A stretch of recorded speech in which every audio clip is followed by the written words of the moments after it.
"500 years of books, and we still get books on paper. 100 years of film, still pretty much the same medium. Video games change every 5 or so years. The whole market changes. There's a shakeup every 5 years, and it doesn't matter what you did, it's all about the next system." In the 35 years of video games, you have all these consoles, the big ones, Xbox, Nintendo, even the Genesis. A lot of people know what it was.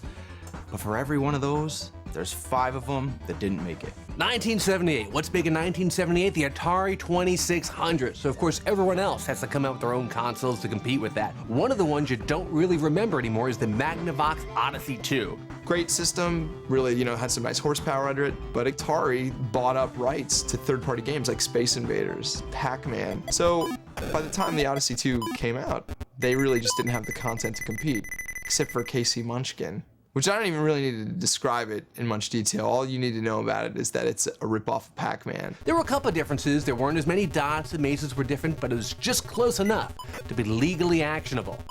And if Atari thinks something is legally actionable, they're gonna action it. So why did the Odyssey 2 fail? Well, Casey Munchkin was their mascot, and if he's tied up in court, you got nothing left. At the end of the day, Atari controlled the content, which, as you'll see throughout history, is what dictates which consoles live and which consoles die. Now, the biggest threat to the original Atari 2600 came from the Intellivision. This was a cool little system that was actually a 16-bit system 10 years before the Sega Genesis. And this is interesting because Intellivision wasn't a complete failure. Here you had a company who came up with a pretty powerful machine with some interesting innovations. They had a directional pad instead of a joystick. And just like the Genesis and later the Xbox, they kind of positioned themselves as the more adult console for kind of the sports crowd, the mature crowd, the kind of, hip, young, adult kind of group of people. They actually really focused on sports games. They had a baseball game that sold more than 1 million copies. They had George Plimpton, the sportscaster, shill as Mr. Intellivision in some ads. And they actually did well at first because of it, and decided to parlay that strength into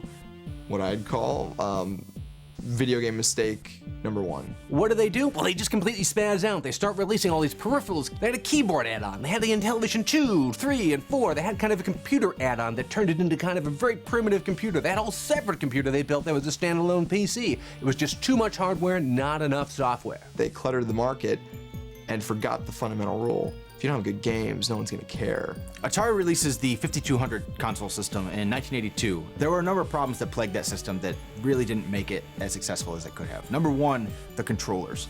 These controllers were cool to look at, but what was the problem with those controllers was that there was no centering of the joysticks. It was such a strange thing because it would just flop to one side, like you couldn't get it back in the middle, and it was really, this looks really strange right here, but yeah, the thing was terrible. Number 2 was that the 5200, for all its glory, wasn't able to play 2600 games. You're just telling your consumer, well, hey, thanks for spending all your money, and now here's the new stuff that you can't use any of your old stuff with. Basically, it was the first instance of this whole backwards compatibility thing that still plagues systems. The Xbox 360 is still having trouble playing many of the best original Xbox games. In the long list of things that game companies refuse to learn, backward compatibility. Let's talk about another failure. Actually, I wouldn't even necessarily call it a complete failure, but the Sega Master System was one that just couldn't quite do it. Nintendo made some of the best first-party games of all time, like Mario and Zelda, but beyond that, they had some of the best third-party support from companies like Capcom and Konami. They were just giving them gifts in the form of games like Castlevania, Metal Gear, Bionic Commando, the list just goes on and on. Nintendo had pretty much made exclusive deals with its third-party companies like a Konami, like Capcom, basically saying to them, if you make games for us, we don't really want you making games for other companies. And basically, I mean, they effectively blackballed Sega from being able to work with some of the best gaming companies that were out there. It was up to Sega to make their own games, and they were okay at it, but they were no Nintendo. it would have been impossible for them to match the creative force of Nintendo, Capcom, Konami, just all the companies combined. There was one flaming car wreck on the side of the video game highway that some people remember kind of fondly, and that is the Vectrex. It was a home-based system that played 3D vector graphics. It didn't actually plug into your TV. It came with its own little 9-inch monitor. Now, vector graphics were interesting because they were actually being used back in the day as a way to create 3D graphics in games. And like one of the best examples is probably one of my favorite games too of all time is the Star Wars arcade game. So Vectrex tried to bring that excitement home. Oh, it failed because you couldn't hook it up to your TV. There were only so many games you could make out of just white lines coming at you. And today it's kind of it's a curio, it's an oddity, but it still has its fans. Let's add another log to the fire and talk about the Atari 7800. If the Atari 7800 had come out any earlier, it would have been a nice system. Problem was, this was about 2 years too late. Their big titles are Pole Position 2 and Miss Pac-Man, neither of which are big improvements over the originals,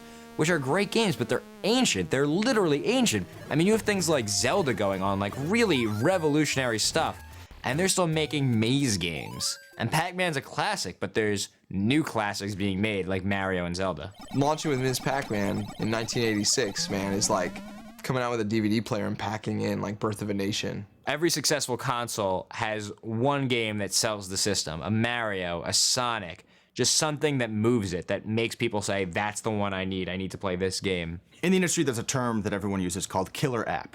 Now, killer app stands for killer application, and a killer application is an application, a game, a killer title that help drive the sales of the console. If the console does not have a killer app or a group of titles that people really want to buy, the system will fail. Atari knew it. That's why they locked down the licenses for Space Invaders, for Pole Position, for Pac-Man.